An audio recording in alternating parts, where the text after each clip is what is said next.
Il était une fois, dans un joli et beau village, plein de rire et de soleil, vivait une femme nommée Akua. Akua n'était pas n'importe quelle femme, elle était la coiffeuse du village. Tout le monde dans le village l'aimait, parce qu'elle pouvait tordre et transformer ses cheveux en de magnifiques coiffures. Elle avait une fille nommée Mama qui était aussi brillante que le soleil du matin. Mama, la fille de Akua, était une jeune fille au cœur aussi pur que le ruisseau limpide du village. Son sourire pouvait éclairer la pièce la plus sombre et son rire était contagieux.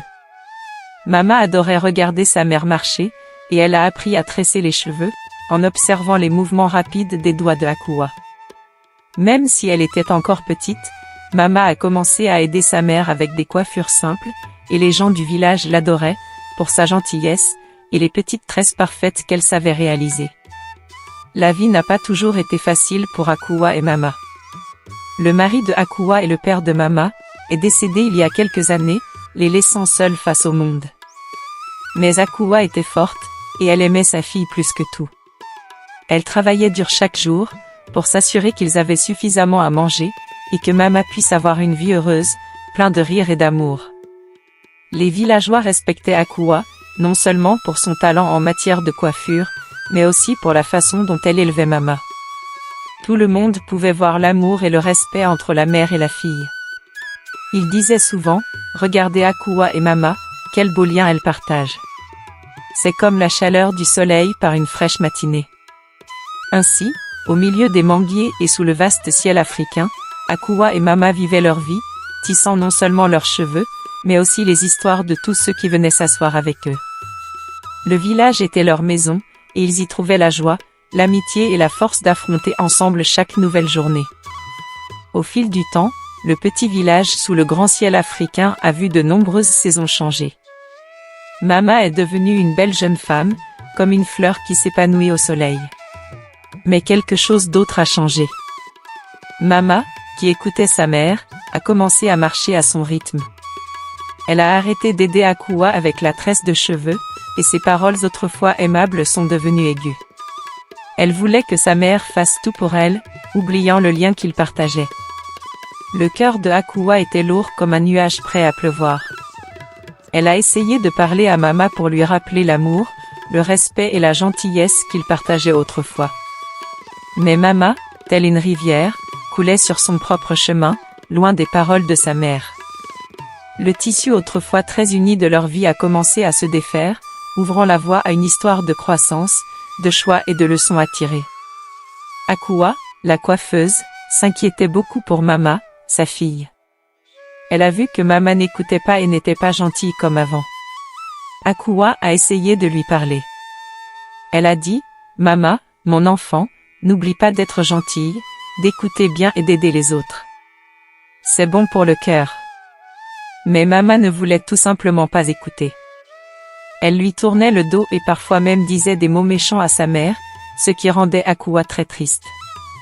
Un jour, plein de soleil, alors que le ciel était aussi clair que le ruisseau près du village, Roni est venue lui rendre visite.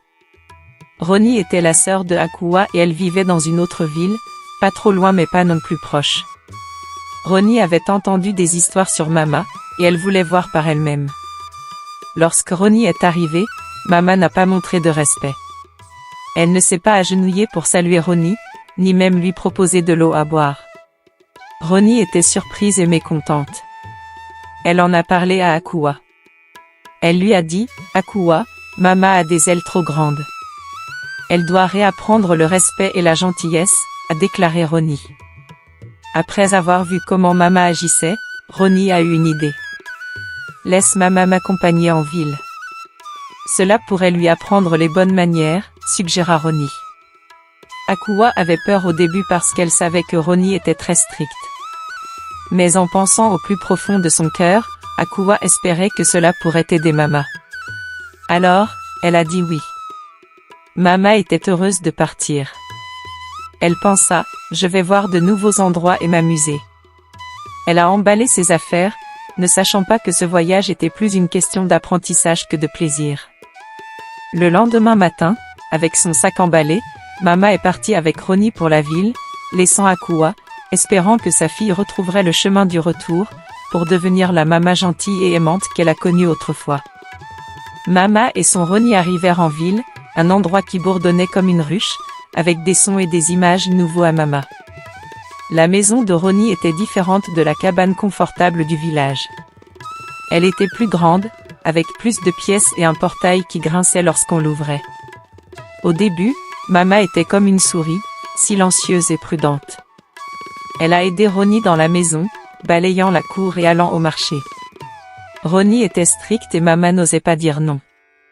Elle se souvint du visage doux de sa mère et pensa, peut-être qu'être utile est une bonne chose. Mais bientôt Mama rencontra des filles dans la ville. Ces filles marchaient la tête haute et portaient des vêtements qui faisaient que tout le monde les regardait. Elles parlaient des choses amusantes comme des danses et des fêtes. Les yeux de Mama brillèrent.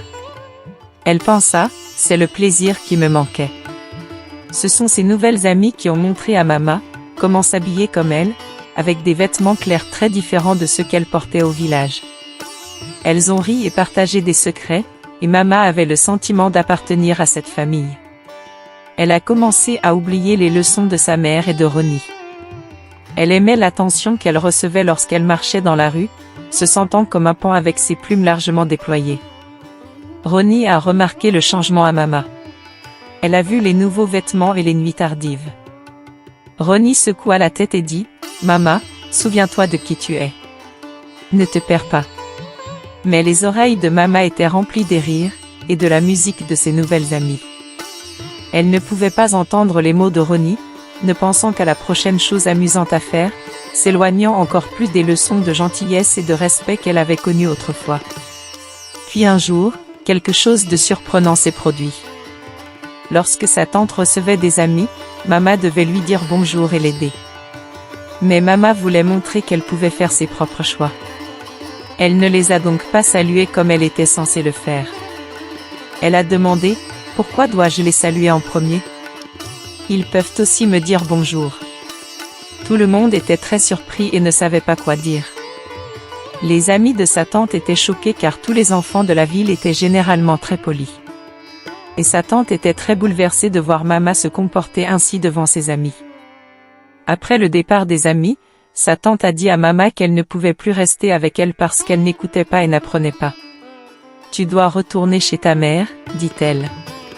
Je ne peux pas t'aider si tu ne veux pas apprendre. » Mama a emballé ses affaires, se sentant à la fois en colère et excitée. Elle retournait dans son village où tout le monde lui prêtait beaucoup d'attention. Mama est revenue dans son village après un certain temps avec Ronnie, mais ce n'était plus la même Mama qui était partie. Elle entra dans le village comme une brise nouvelle, mais cette brise était différente, forte et surprenante. Elle portait des vêtements qui faisaient ouvrir grand les yeux à tous les villageois, les gens du village chuchotaient et montraient du doigt. « C'est Mama ?» Ils se sont demandé. Elle a l'air si différente. Mama marchait la tête haute, appréciant les regards et les murmures. Elle pensait que cela signifiait qu'elle était spéciale, qu'elle se démarquait des autres. Lorsqu'Akua, la mère de Mama, a vu sa fille, son cœur s'est serré comme une pierre dans l'eau. Elle se précipita pour couvrir Mama avec un grand et large pagne, demandant « Pourquoi es-tu habillée ainsi, mon enfant ?» Mais Mama repoussa le pagne en disant « C'est comme ça qu'on s'habille en ville. C'est à la mode. » Les yeux de Akua s'emplirent d'inquiétude. Elle savait que le village ne comprendrait pas et elle craignait ce que ce changement signifiait pour sa fille. Ce soir-là, Akua s'est assis avec Mama, essayant de combler le fossé qui s'était creusé entre eux. « Mama, ma chère, pourquoi as-tu tant changé ?» Mama s'est plutôt montrée provocatrice. « Maman, j'aime ça. Ça me fait du bien. Et tout le monde me regarde, » répondit-elle, voyant l'inquiétude dans les yeux de sa mère. Akua resta éveillée cette nuit-là, le cœur lourd d'inquiétude. Elle repensa au respect et aux valeurs qu'elle avait essayé d'inculquer à Mama, qui semblent désormais effacées comme des empreintes de pas dans le sable. Akua craignait ce que cela signifiait pour l'avenir de Mama, la façon dont le village la traiterait et le chemin qu'elle choisissait de suivre. Le retour de Mama avait provoqué une tempête d'émotions dans le cœur de Akua et elle se demandait comment ils allaient surmonter cela ensemble. À mesure que les jours se transformaient en semaines, l'amour de Mama pour l'attention grandissait comme une traînée de poudre. Elle appréciait les regards et les murmures des hommes du village, se sentant comme une reine dans son propre petit royaume. Elle se souciait de moins en moins de ce que sa mère, Akua ou quelqu'un d'autre disait. Mama pensa, je suis spéciale. Tout le monde m'aime. Mais l'amour qu'elle croyait voir n'était pas réel. C'était une ombre qui disparaissait au coucher du soleil. Akua l'a prévenue, Mama, ce chemin est glissant. Sois prudent. Mais les oreilles de Mama étaient proches des paroles de sa mère. Elle croyait au doux rien qui lui murmurait aux oreilles sous le clair de lune, ne voyant pas le danger dans ces instants fugaces. Il n'a pas fallu longtemps avant que Mama commence à coucher avec des hommes riches du village en échange d'argent car elle est très attirante en montrant la moitié de son corps avec ses robes. Sa mère n'était pas contente de cela car parmi les femmes du village, elle parlait toujours d'elle et de sa désobéissance et de la façon dont elle utilisait son corps pour enlever leur mari. Puis, un matin, le monde semblait tourner autour de Mama. Elle s'est sentie malade et tout a changé. Mama était enceinte. La peur lui serra le cœur. Qui est le père? Se demanda-t-elle, son esprit parcourant les visages des hommes qui l'avaient admirée. Elle essaya de trouver des réponses, mais chaque porte se ferma au nez. Les hommes qui l'avaient pourchassée autrefois se sont détournés. En disant, nous ne voulons rien avoir à faire avec ça. Akua était très triste et a dit à Mama, je t'avais prévenu, mais tu n'as pas écouté. Mama s'est sentie vraiment mal et a couru dans sa chambre pour pleurer. Elle savait qu'elle avait commis de grosses erreurs et commençait à les regretter. Mais au fond, elle ne voulait pas croire que tout était fichu. Mama savait qu'elle avait besoin d'aide, alors elle est allée voir les hommes avec qui elle avait été, en espérant que l'un d'entre eux voudrait l'aider, elle et le bébé. Mais quand elle est allée chez eux, ils l'ont tous refoulée. Les hommes riches disaient qu'ils avaient déjà des familles et qu'ils ne pouvaient pas l'aider. Les jeunes et beaux hommes ne voulaient pas croire que le bébé pouvait être le leur. Ils ont tous dit, pourquoi épouserions-nous quelqu'un qui agit comme toi? Quel genre de leçons enseignerais-tu à notre enfant? Est-ce pour devenir une femme de faible valeur? Ou de s'habiller de manière indécente comme tu le fais? Se sentant vraiment déprimée, Mama pensa que peut-être l'ivrogne du village dirait que le bébé était à lui. Mais même lui a dit non. Il lui a dit, la façon dont tu t'habilles et te comportes nous a fait remarquer. Mais ce n'est pas ce que nous voulons chez une femme. On s'amusait juste. Désormais, Mama se sentait vraiment seule. Même l'ivrogne ne voulait pas l'aider. Elle réalisa que tous les avertissements de sa mère et de sa tante étaient fondés. Mama se sentait seule, plus seule qu'elle ne l'avait jamais été. Les murmures du village se sont transformés en jugements bruyants. Ses amis de la ville étaient introuvables. Même la lumière dans les yeux de sa mère semblait atténuée par la déception et l'inquiétude. Le rejet a été une douche froide sur l'esprit fougueux de Mama. Elle a pris conscience du coût de ses choix, du poids de ses actes. Elle avait recherché l'attention, mais maintenant elle avait soif d'invisibilité. Le village, autrefois sa scène, était devenu une prison de regards et de murmures. Mama, n'ayant nulle part où se tourner, retourna à la hutte de sa mère. Akua, malgré sa déception, ouvrit les bras à sa fille. Mama a pleuré, je suis désolée, mère. Je n'ai pas écouté, mais ces mots étaient un petit réconfort face à la réalité de sa situation. Les conséquences de ses choix l'avaient rattrapée, la laissant face à un avenir rempli d'incertitudes et à la dure leçon qu'une certaine attention a un prix bien trop élevé. Mama s'est alors retrouvée à la croisée des chemins. Avec le village qui murmurait dans son dos et le poids de ses choix pesant sur ses épaules, elle s'est regardée dans le miroir de sa vie et n'a pas reconnu le reflet qui la regardait. Son cœur, autrefois léger et joyeux, portait désormais le fardeau du regret. Reconnaître ses erreurs, c'était comme abandonner un lourd fardeau pour Mama. Elle a décidé de quitter le village, non pas pour fuir ses problèmes, mais pour apprendre, grandir et revenir comme le Mama que sa mère l'a élevée. Elle a emballé ses affaires, le cœur rempli d'un mélange de tristesse et d'espoir. Le départ de Mama s'est déroulé dans le silence, seule Akua lui faisant signe de partir. Elle ne savait pas où son voyage l'amènerait, mais elle emportait avec elle les leçons du passé et l'espoir d'un avenir meilleur. Mama a voyagé loin, dans un pays où personne ne connaissait son histoire. Elle a recommencé à travailler, à apprendre, et surtout, à réfléchir à la personne qu'elle voulait devenir. L'histoire de Mama est devenue une histoire de réflexion et de rédemption. Une histoire murmurée dans le village, pour rappeler qu'être obéissant est une grande vertu, et que s'habiller de manière indécente juste pour attirer l'attention, conduit généralement à un résultat, dont on pourrait ne pas être content. Car aucun homme responsable n'épouserait quelqu'un, dont tout le monde a vu son corps ou a couché avec.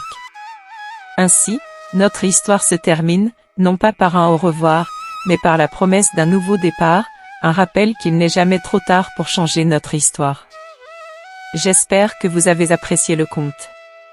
Si tel est le cas, aimez la vidéo, partagez-la avec votre famille et vos amis, commentez-la, et n'oubliez pas de vous abonner à la chaîne, et d'activer la cloche de notification, pour des histoires plus enchanteresses, comme celle-ci. Au revoir.